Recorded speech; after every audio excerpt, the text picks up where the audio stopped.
My twin brother bailed the night before his engagement.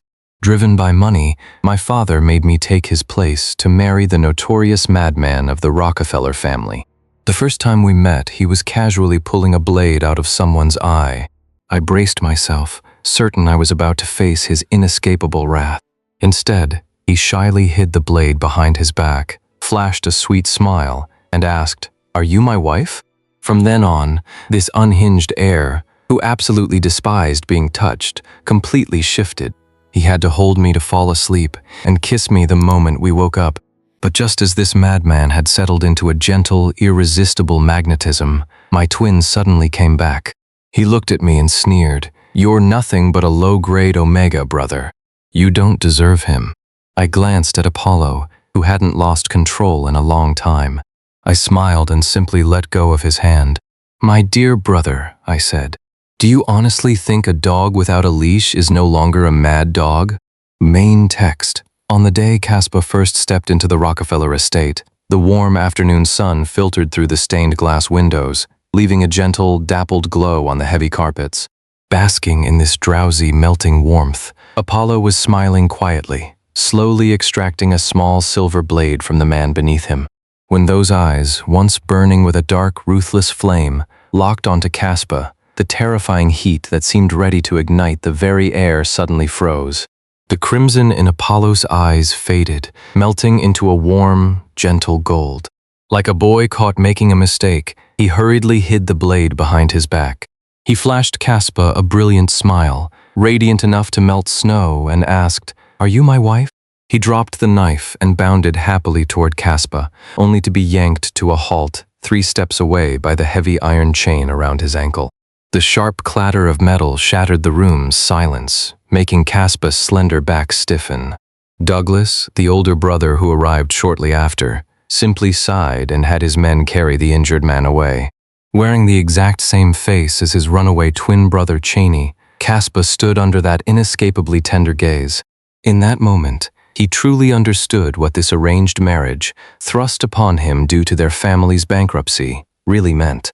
The butler had warned Caspa that as Apollo's susceptible phase approached, the mere presence of light and sound would trigger agonizing nerve pain, leaving him on the brink of losing control at any second. Yet, in this intentionally dimmed room, lit only by warm yellow sconces, Caspa spent every day playing chess and reading with him. And time after time, Caspa found himself utterly mesmerized by that quiet, breathtakingly handsome face. That was until Apollo's susceptible phase drew near. Caspa, tense and distracted, mindlessly rubbed the jade bracelet on his wrist, its cheap surface gleaming with a cold light. The air across the chessboard suddenly rippled with a dangerous distortion. The once soft yellow light seemed scorched by an invisible flame, its edges bleeding into a piercing, dark orange. Apollo narrowed his eyes slightly. His jawline snapped taut. His gaze locked onto the jade bracelet, yet the smile on his lips only grew sweeter. "That's a beautiful bracelet. Will you give it to me?" The bracelet was a gift from Darwin. Darwin was the butler's son. He had grown up alongside Caspa and his brother. Back when Caspa's family treated him like an outcast, Darwin was the only one who stayed by his side. "It's worthless. Not fit for you." Caspa lowered his eyelashes, softly rejecting him while avoiding that inescapable magnetic stare. The dark orange shadows instantly surged, suffocating the space right up to Caspa's breath. Apollo's eyes were like ice picks from the tundra, yet his tone still carried a spine-chilling smile.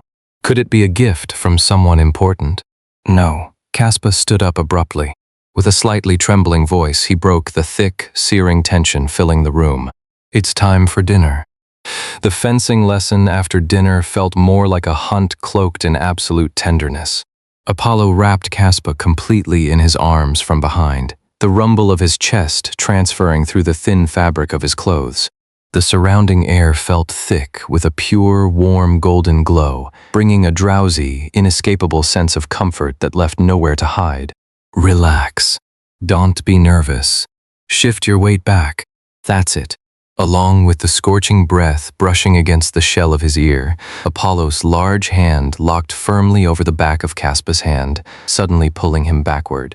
As the sword swung, Caspa lost his balance, dragged down by that burning hot body.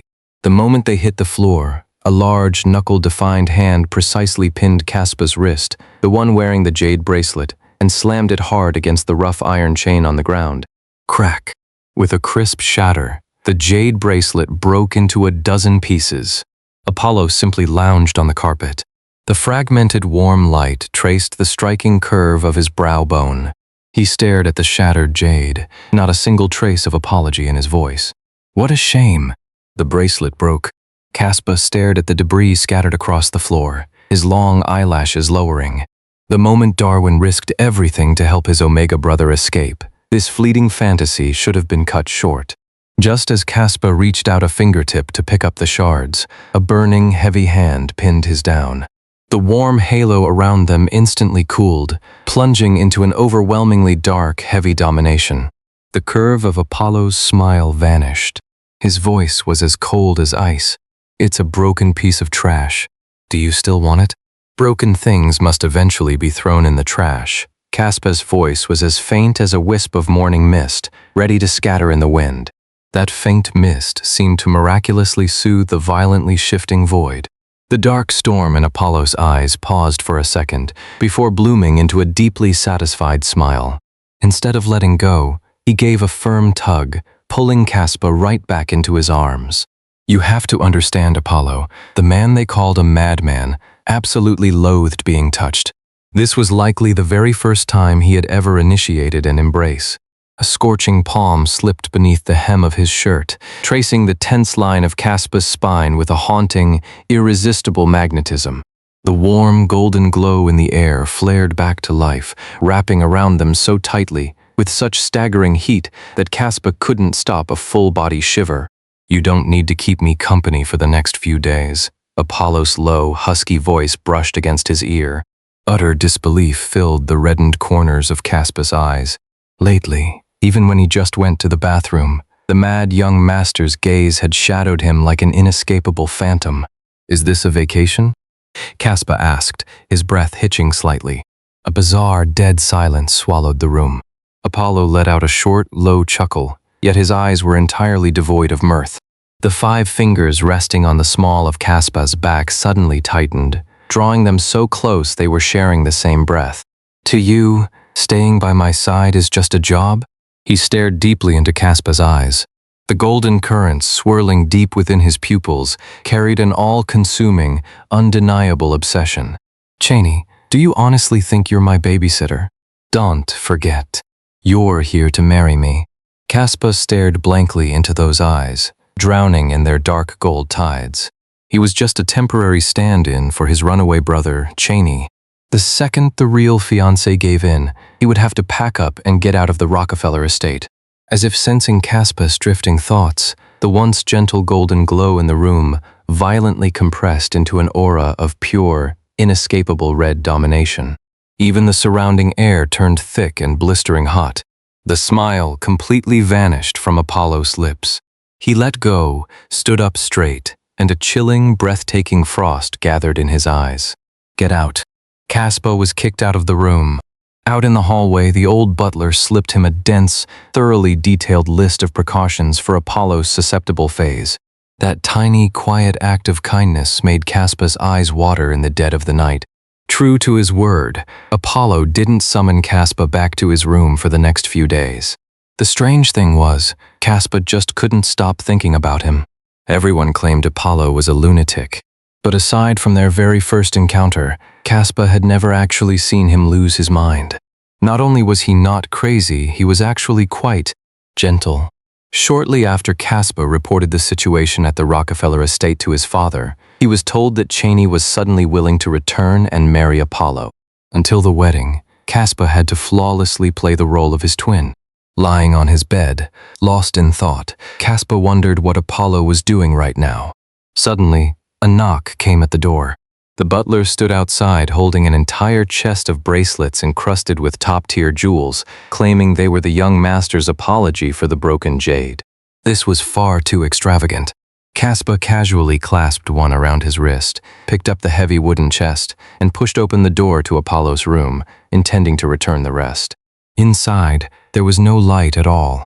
There were only fierce, scarlet sparks raging through the air, looking as if they could tear the very space apart. Apollo was curled up in agony deep within the large bed. Veins bulged at his temples, and cold sweat soaked his messy hair. He bit down hard on his pale lower lip. With every convulsive movement, the heavy iron chains on his wrists rubbed against his skin, leaving blinding scarlet traces that mottled the pure white sheets. "Didn't I tell you to stay away?" Sensing someone approaching, Apollo forced himself to sit up, his voice hoarse and fierce. Seeing this once proud man now reduced to such a wretched state by the searing nerve pain, Caspa's heart gave a fierce squeeze. He suddenly realized that the word out wasn't a rejection. It was meant to protect him. Dropping the wooden chest, Caspa threw himself recklessly into those deadly dark red flames, pulling the trembling Apollo tightly into a desperate embrace. "Stay away from me, Cheney." Apollo struggled violently like a dying beast, his crimson-stained knuckles frantically gripping Caspa's arm. As he lost control, the entire room was instantly swallowed by an explosive, blinding red light. The highly pure alpha pheromones materialized into visible waves of heat, an inescapable domination that left Caspa completely limp and overwhelmed. Just as Caspa collapsed weakly against Apollo's chest, a miracle happened. A faint, icy, grayish-blue mist slowly seeped from the back of Caspa's neck. Though thin, this mist was like the ultimate glacial spring, weaving thread by thread into the violent scarlet embers lingering in the air. The blistering heat that threatened to scorch everything alive was miraculously soothed and cooled by this grayish-blue veil, ultimately softening into a gentle, healing, warm glow. Apollo's frantic breathing gradually evened out. He opened his eyes in the dim light, his golden pupils locking onto the flushed, feverish corners of Caspa's eyes. "Cheney, kiss me." That voice carried an undeniable, inescapable magnetism. Caspa's mind completely short-circuited. He obediently leaned in and pressed against those scorching lips. Apollo suddenly shifted, driving his knee forward to part Caspa's legs, feverishly taking control and claiming him with a fierce, irresistible intensity. Crash! A deafening roar of shattering metal echoed from the depths of the wall. In that blinding interplay of light and shadow, the thick chain restraining the mad air was ruthlessly snapped apart, and along with it, Caspa's sanity completely crumbled. The next morning, as soon as Caspa opened his eyes, he met Apollo's lazy, half-smiling gaze. Startled, he scrambled backward toward the edge of the bed, only to be effortlessly scooped back up by a large, well-defined hand. Tumbling against that burning chest, Caspa caught a glimpse of the mottled scratch marks on Apollo's muscular forearm. The tips of his pale ears instantly flushed a burning scarlet. "Cheney," Apollo murmured, the pad of his thumb tracing the back of Caspa's neck, a probing, dark gleam flickering in his eyes. "I've discovered that your pheromones, they seem to cure my nerve pain."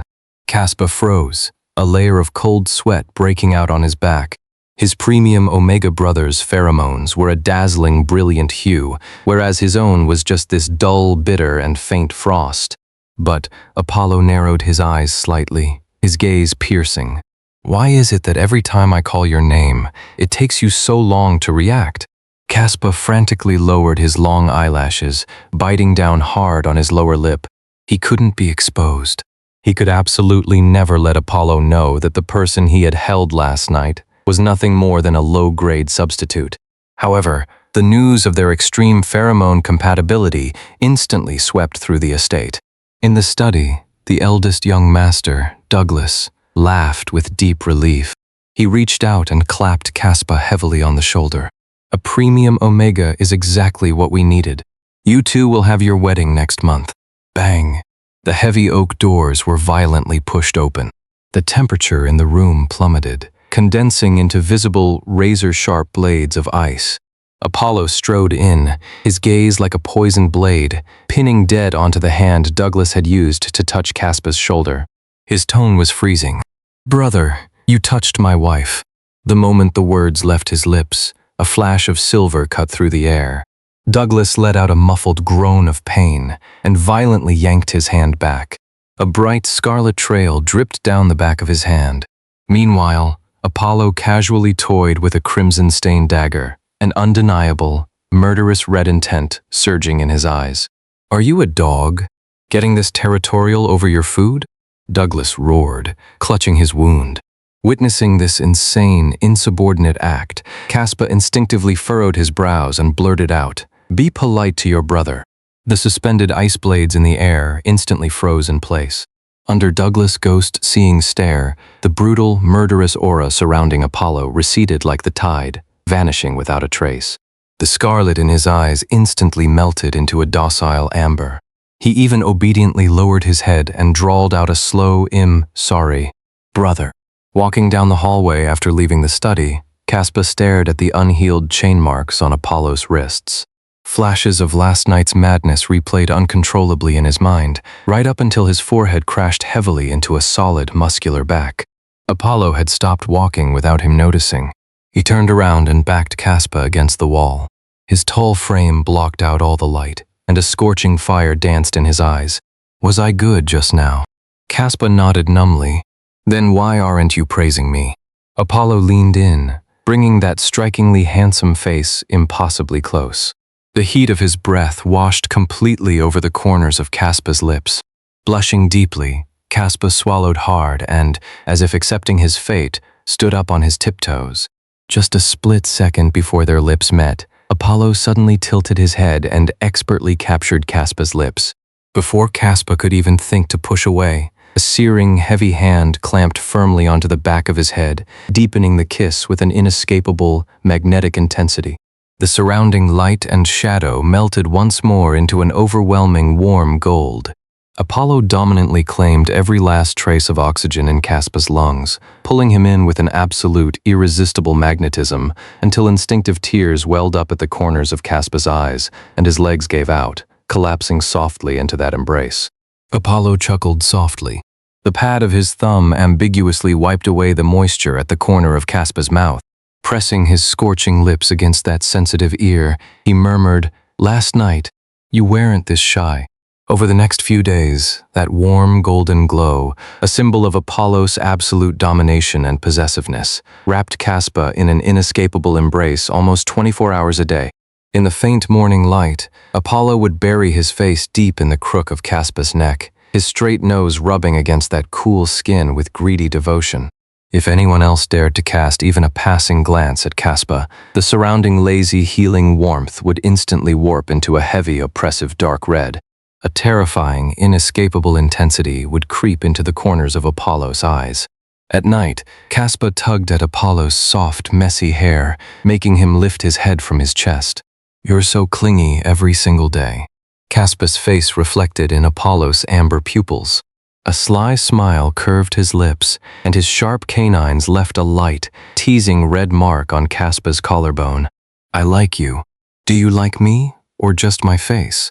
"I like it all." Caspa's long eyelashes lowered, hiding the fleeting sense of brokenness in his eyes. He forced a bitter smile and, before Apollo could notice anything wrong, took the initiative to press his lips against that scorching mouth. After tomorrow's wedding, this convincing, beautiful dream would finally have to end. The day of the wedding. Before the banquet began, his father brought Caspa to a hotel room. The heavy soundproof door was pushed open. On the luxurious leather sofa, his brother Cheney was sitting with his legs crossed, opening his mouth to catch a grape offered by Darwin.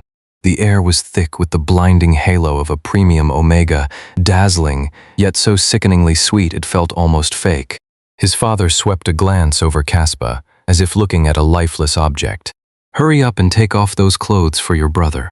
He'll be waiting outside." The door shut. Cheney stood up slowly, a highly provocative sneer curving his lips. "Brother, let's not waste time. Take them off." "Do you honestly think you can fool Apollo?"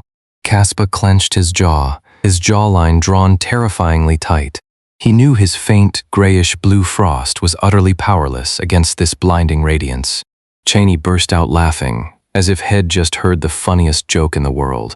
He grabbed Darwin by the tie, yanking the man closer like he was teasing a pet. "I have my ways. No one in this world can tell our faces apart. So cut the crap, brother." At Cheney's pointed look, Darwin dropped his usual hypocritical mask and closed in with a menacing glare. Caspa suddenly raised his hand. Slap. He delivered a vicious backhand to Darwin's face. That crisp sound completely shattered Darwin's facade. He threw a heavy punch, slamming it brutally into Caspa's soft stomach. As blinding pain hit him, Caspa's face instantly went pale. His legs gave out, and he collapsed onto the carpet. He could only watch in despair as Darwin roughly stripped him of the expensive suit, handing it respectfully to a triumphant Cheney. The door slammed shut, taking the room's blinding halo with it. All that remained was a suffocating, cold shadow. I'm sorry, Caspa. Apollo is a premium alpha, after all. Only Cheney is worthy of him. Darwin crouched down, his rough thumb attempting to caress Caspa's cold, sweat-drenched cheek. You think I only deserve his cast-offs, don't you? Just like you. Caspa stared at him coldly, a mocking redness flushing the corners of his eyes. That sentence perfectly pierced Darwin's despicable pride. The surrounding light instantly turned filthy and murky. With a twisted expression, Darwin pinned Caspa's slender neck, slamming him down hard against the carpet. Having the same face as Cheney is the greatest blessing a low-grade piece of trash like you could ask for. Darwin roared, his free hand unbuckling his belt. The malicious, murky yellow aura in the air completely dominated the faint trace of frost around Caspa. When that sickening heat pressed against his thigh through the fabric, his entire body trembled violently. He frantically struggled, his hands desperately pinned behind his back. Darwin, what are you doing? Bang! The door was slammed open. His father stood frantically in the doorway. But when he saw Darwin completely pinning Caspa beneath him, those cold eyes showed not a single ounce of anger, not even a ripple of emotion. Take him away right now, his father impatiently cut off Darwin's panicked explanation. Grabbing a cheap coat, he tossed it at Caspa's pale face like throwing out the trash. Don't embarrass us here. If you dare ruin your brother's wedding, I'll never forgive you. A deep chill froze him from his fingertips, straight to his heart. Caspa slumped there, his limbs entirely numb. This was his own flesh and blood. He was nothing but garbage that could be tossed aside at any moment. Like a machine, he picked up the coat, haphazardly wrapping it around his bruised and trembling body. The very second his cold-blooded father left, that hypocritical, affectionate mask quickly slipped back onto Darwin's face. He leaned in, taking over the shirt. Caspa was only half done buttoning, his tone softening. Caspa, that was my fault. I was too impulsive. Staring at this face, the one that always showed up with fake sympathy only after he had been completely broken down, a layer of absolute terrifying calm froze in Caspa's eyes. He had to escape, and the first step was shaking off this sickening watchdog. Caspa slightly tilted his pale face up, staring at Darwin without blinking. There was no anger in his eyes, only a precise, inescapable magnetism. Today is his wedding. After today, you might never see him again. Don't you? Want to go take one last look? Darwin's hands froze mid-button. His facial muscles twitched slightly as an intense wave of struggle and resentment flashed through his eyes. In the end, pierced right where it hurt the most, he was left standing there, completely paralyzed. In the pitch-black private box on the second floor, Caspa gripped the railing so tightly his knuckles turned white. Down below, in the center of the brightly lit banquet hall, the dazzling pheromones of the premium Omega were almost blinding. Apollo wore a gentle smile, watching the real Cheney slide the engagement ring onto his finger. Caspa's eyes stung. A sickening wave of hatred churned in his chest. He hated fate. He hated this identical shell of a body. But most of all, he hated Apollo. He hated those eyes, so full of deep affection, oblivious to the fact that the person in his arms had been swapped. From the very beginning, all he ever loved was that face. Caspa covered his eyes in agony, refusing to let Darwin, who was standing right behind him, see his pathetic tears. Ah! A piercing scream suddenly tore through the banquet hall's illusion. Caspa's eyes snapped open. His vision gradually cleared through the wash of tears amidst the dazzling halo. Cheney was half kneeling on the red carpet in sheer agony, his pristine white suit rapidly soaked through with brilliant scarlet. His right hand was still caught in Apollo's inescapable grip, and right through the back of his hand, a silver dagger had been brutally driven in. The entire hall erupted in shock. Amidst that chaotic, scarlet-tinged light, the faint smile on Apollo's lips hadn't wavered in the slightest, yet the warm gold in his eyes had been entirely replaced by a bone-chilling frost. In that spine-tingling, dead silence, Apollo seemed to sense something. He slowly raised his head. Those bottomless eyes pierced precisely through the vast space, locking dead onto Caspa in the second-floor box. The second their eyes met, Caspa's heart stopped. The next second, Darwin violently yanked him into the dimly lit corridor. Hez an absolute lunatic. How could Cheney marry someone like that?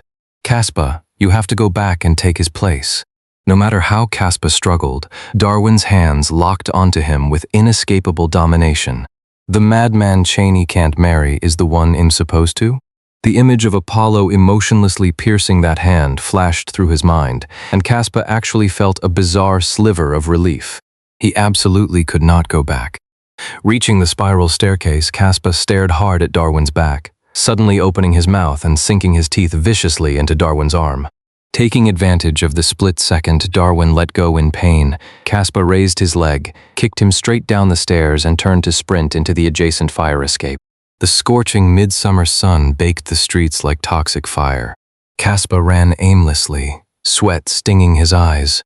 As he raised a hand to block the glare, the top-tier jewel-encrusted bracelet on his wrist refracted a blinding halo. It was the apology gift from Apollo. Caspa stared at that glow for a long time before finally walking into a pawn shop. The cash it brought was transformed into an old bus ticket heading to an unknown destination. In a damp, sweltering rural motel, water stains crawled across the moldy walls. Caspa curled up groggily on the dilapidated bed. Half asleep, he felt as if he had returned to the Rockefeller estate. He and Apollo were sitting at a round table in the garden. Apollo watched as Caspa used a fork to carefully move the strawberries from his cake onto his plate, one by one. Apollo smiled and asked, "Don't like them?" Caspa shook his head. "I want to save them for last." "Why?" "I love strawberries." "Shouldn't you eat them first, then?" Caspa took a bite of the cake, not knowing how to answer. Seeing Caspa remain silent, Apollo took all the strawberries from his own cake and placed them onto Caspa's plate. "Then eat mine first." Apollo rested his chin on his hand, looking at Caspa with a smile. That smile was far too gentle. It made Caspa's eyes sting. Bang! A crude thumping from the next room jolted Caspa awake. Looking at his empty wrist, a massive wave of loss nearly drowned him. He hugged his knees in agony, a damp sheen rising in his eyes. If he had known, he wouldn't have sold it. Even if he was played for a fool, even knowing the man was a lunatic who could pierce someone with a blade at any moment, he had still, uncontrollably fallen for him. To escape the phantom curses echoing in his ears, Caspa ran into the gloomy forest behind the motel. Caspa should be nearby. Spread out. Gruff shouts exploded through the trees. Caspa's pupils shrank violently. Like a startled deer, he sprinted blindly in the opposite direction. Thorns sliced his cheeks and arms, but he didn't dare stop. That madman had realized he was tricked. He would absolutely never let him go. However, his frantic, chaotic flight eventually backed him into a dead end. Dozens of bodyguards in black suits surrounded him like an iron wall. The crowd parted to the sides like the tide. In this gloomy woodland, a familiar yet terrifyingly magnetic halo slowly lit up. Apollo's eyes were wrapped in heavy medical bandages, terrifying red streaks seeping around the edges, the agonizing aftermath of his severe nerve pain triggered by the sunlight. Yet, the smile curving his lips was deeper than ever before. Following that faint, grayish-blue frost, he walked step by step right up to Caspa. "My wife, I've come to take you home." That voice sounded like a whisper from the abyss. Terrified and trembling all over, Caspa instinctively shielded his head, bracing for a wrathful punishment. Instead, what landed on his back was an overwhelmingly fierce embrace, one so forceful it felt like an undeniable, irresistible magnetism trying to merge them into one. Apollo scooped the stiff Caspa straight into his arms, turned around, and placed him into the pitch-black, bulletproof cabin of the car. The car's privacy partition rolled up, completely shutting out the outside light. A dead silence filled the cabin. Apollo rested his chin in the crook of Caspa's neck, breathing heavily, greedily drinking in the faint frost that soothed his agony. Caspa looked at the crimson-stained bandages over his eyes, and his heart gave a violent, uncontrollable tremor. How long did he search for me under that blazing sun, fighting through that lethal, searing pain? I didn't mean to trick you. Caspa broke the dead silence, his voice trembling. Tell me, how did you trick me? Apollo nuzzled affectionately against the side of Caspa's neck like a giant hound. I'm not Cheney. I'm just a substitute. I didn't have a choice. The once gentle halo inside the cabin instantly turned freezing cold. Apollo raised his hand, gripping Caspa's chin with an inescapable domination. As he moved, the bandage slipped, revealing slitted pupils that had turned entirely gold from his manic intensity. The thick, highly aggressive alpha pheromones materialized into scarlet sparks, instantly filling the entire cabin with an irresistible magnetism. Didn't have a choice? Apollo's voice was freezing, his fingers tightening slightly around Caspa's chin. Oppressed by that terrifying heat, Caspa's stomach knotted. He swallowed frantically, unsure of how to explain. And that night? The night of our first time. Woven abruptly into that icy tone was a trace of deeply hidden grievance. That single sliver of vulnerability miraculously extinguished all of Caspa's fear. He looked at the almost tangible possessiveness in Apollo's eyes, turned his head with burning ears, and whispered, I wanted to. No one made me. The scarlet sparks instantly froze, then exploded like fireworks, melting into an incredibly soft, inescapable, warm, golden current. Apollo let out a low, muffled chuckle. His searing hand slid under the hem of Caspa's shirt and up his spine, the thin calluses on his fingertips sending shivers down his back. Even if you said you didn't want to, it wouldn't matter. Caspa. Apollo suddenly tightened his arms, pressing him firmly against his chest. His voice carried a spine-tingling obsession. I am never letting you go. Whether you want this or not, you will never escape me in this lifetime. Caspa's heart hammered wildly in his chest. Trembling within that warm halo, he asked, at the wedding, why did you pierce his hand? Apollo lowered his head, his golden eyes reflecting only Caspa's silhouette. He chuckled softly, kissing away the tears at the corners of Caspa's eyes. To me, you are one of a kind. Caspa, did you honestly think I wouldn't recognize my own god? Midsummer sunlight scattered across the lawn like shattered gold. At their re-hosted wedding, Caspa gripped his bouquet so tightly, his fingertips turned pale. The scarlet dagger piercing Cheney's hand flashed uncontrollably through his mind, making his breath hitch. Apollo keenly caught this sliver of unease. His warm palm dominantly enveloped Caspa's cold fingers.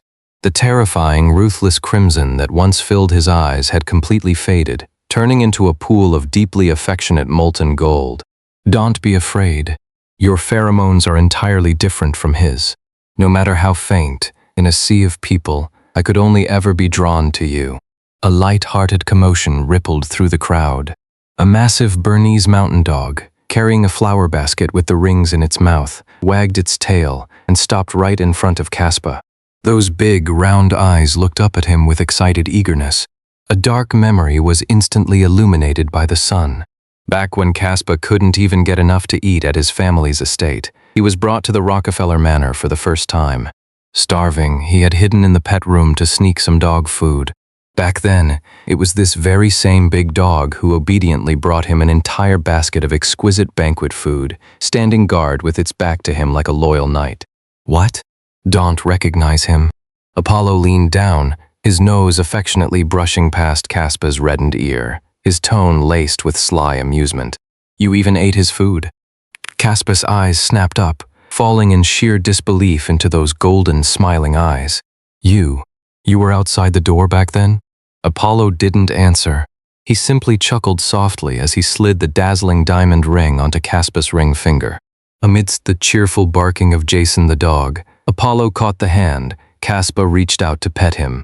Pulling Caspa by the waist, amidst a flurry of white petals and a gentle, warm, golden halo, he leaned in for a deep kiss. Not long after the wedding, Caspa's father showed up at their door, his face clouded with gloom. Stealing the happiness that belonged to your brother, are you really at peace with yourself? His father's bitter, mean face looked especially glaring under the sunlight. Caspar lowered his eyelashes slightly. In the past, he would have felt panicked and guilty. But in this moment, his gaze drifted right past his father's shoulder to the lawn outside the French windows. Under the sun, Apollo stood in a pure white shirt, lazily wiping down his golf club. That warm halo that had been endlessly guarding Caspar completely smoothed away the old scars in his heart.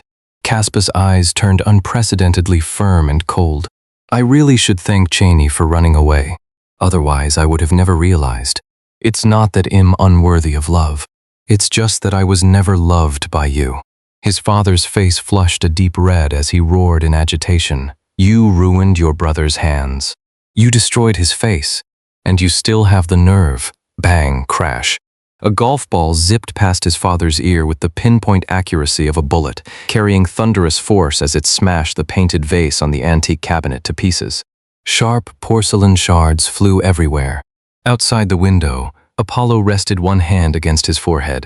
A chilling, lethal intent radiated from his golden-slitted pupils, yet his lips pulled into an innocent, eager-to-please smile directed entirely at Caspar. Pale as a ghost, his father grabbed his coat and fled, never setting foot in the estate again. After being completely claimed, Caspar's cool, frost-like mist completely cured Apollo's nerve pain. The eldest brother, Douglas, and the family elders silently squeezed Caspar's hand, their eyes red with sheer relief. Yet, that thick, heavy iron chain at the head of their bed still remained. Have someone take it down. It's too weird, Caspar huffed, raising his foot to kick Apollo. Mid-air, a scorching large hand precisely caught that slender, pale ankle. Apollo tilted his head, a thick, aggressively magnetic dark gold current surging in his eyes. Weird. It's not weird at all. Of course he didn't find it weird. After all, it wasn't being used to hold him down anymore. Caspar's cheeks instantly flushed crimson. Let me go. Call me husband. Apollo leaned down, pressing against him. That massive, searing halo instantly pinned Caspar firmly against the soft mattress, with an irresistible domination. Husband. The heavy chain clinked with a crisp, blush-inducing sound. Caspar's frustrated curses were quickly swallowed by increasingly heavy, ragged breaths. Right before he faded out, all he could feel were hands with thin calluses, gently yet obsessively tracing the flushed marks covering his body. By his ear came Apollo's thoroughly satisfied whisper, Caspar, you are mine. For an entire week, Caspar held his aching lower back, playing a game of cat and mouse with Apollo around the estate. The moment Apollo appeared, he would immediately turn and walk the other way, until one sickeningly sweet, sunlit afternoon. Caspar sat by the fountain, commanding Jason. Sit. Shake. Looking at the obedient, well-behaved dog, Caspar muttered under his breath, even a dog listens better than he does. A tall shadow blocked out the sun. Smiling, Apollo walked up to him, took Caspar's hand, and firmly turned his palm upward. Sit. Apollo held his gaze and obediently dropped to his knees on the grass. Caspar's eyes widened slightly. Left hand. Apollo placed his own left hand into Caspar's palm. Right hand. He rested his right hand on top. Under the gaze of those golden eyes overflowing with sunlight, Apollo softly said, head. He then gently rested his chin in Caspar's hands, tilted his head up, and flashed a smile as pure and brilliant as the very first time they met. Caspar was utterly mesmerized, his heartbeat as deafening as a beating drum. That was until a sudden warm drop slipped down, staining his fingertips scarlet. The sheer sight of it had actually made him flush that hard. The effortless smile on Apollo's face instantly shattered. The usually composed mad air, his eyes full of absolute panic, swept Caspar effortlessly into his arms. Doctor. No, find the butler first. To stop this humiliating shouting, a red-faced Caspar grabbed Apollo by the collar and forcefully kissed those rambling lips. Apollo's steps stopped dead. He obediently melted into this kiss, a taste of metallic crimson mingling with the scent of sunlight. At the front porch, the newly returned Douglas watched the two of them, who seemed to be making even the air bubble with sickening sweetness, and furrowed his brows in sheer disgust. Does this massive estate not have enough rooms for you two to make out in? You just had to stand at the door to welcome me." Apollo hiked Caspa a little higher in his arms, a smug, sly gleam flickering in his eyes. He doesn't have a wife of his own, so Hez just jealous. Ignore him. Against the background noise of a highly exasperated Douglas, a deeply embarrassed Caspa pushed Apollo away and walked into the house. And that once ruthless mad air trailed right behind him like a giant dog that simply couldn't be shaken off, wagging an invisible tail and calling out endlessly, "Caspa, my wife, wifey, darling." Those warm, bright, golden halos completely filled the once freezing estate. Not long after, completely unable to stomach this kind of sickeningly sweet torture, Douglas packed up and moved out, cursing the whole way. And with that, the story of Caspa and Apollo comes to an end. I wonder if you guys enjoyed this story. Personally, I absolutely love Apollo's character. He flawlessly blends the two extreme traits of an unhinged madman and a fiercely loyal hound. To the outside world, has a highly destructive, ruthless heir who wouldn't hesitate to draw a blade at the slightest provocation. But in front of Caspa, he completely melts into an incredibly insecure giant puppy who constantly needs to be held. My absolute favorite moment has to be the ending, when Apollo mimics Jason, the Bernese mountain dog, obediently resting his hands and chin in Caspa's palms, silently begging for pets. That kind of total surrender, willingly dropping all of his alpha arrogance and defenses to be completely tamed by the person he loves, is just overwhelmingly heart-fluttering. You can easily imagine that faced with such a docile and devoted Apollo, Caspa couldn't help but fall irrevocably in love. After all, for his entire life, Caspa had never experienced a single drop of genuine affection. Everyone around him treated him as nothing more than his brother Cheney's shadow. Caspa only ever got the leftovers, the things his brother no longer wanted, and his father's blatant favoritism and coldness only fueled the fire, emboldening the estate's servants to walk all over him. Perhaps Caspa never even dared to dream that he could be someone's first choice. Yet, as if written by fate, he met Apollo. The man the rest of the world called a mad dog gave Caspa his absolute, ultimate tenderness. Like a blind man seeing the light for the very first time, or a deaf man finally hearing a sound, Caspa found a warm, radiant sunlight that shined for him and him alone. He met his one and only God. Did you fall for Apollo too? Let me know your thoughts in the comment section below. Don't forget to hit that subscribe button, and I'll see you in the next one.